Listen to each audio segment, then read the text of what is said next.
नवी मुंबई के Turbhe MIDC इलाके से एक बड़ी खबर सामने आ रही है।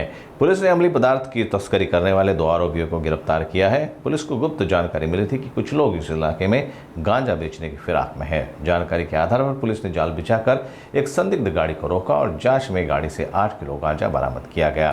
पुलिस ने तत्काल कार्रवाई करते हुए 2 आरोपियों को हिरासत में लिया और गाड़ी को भी जब्त कर लिया। तुर्भे पोलीस स्टेशन हद्दीमध्ये इंदिरानगर एरियामध्ये 2 इसम एक गाडी घेऊन अंमली पदार्थांची विक्री करण्याकरता येणार आहेत अशी गोपनीय माहिती तुर्भे पोलीस स्टेशनला मिळाली होती।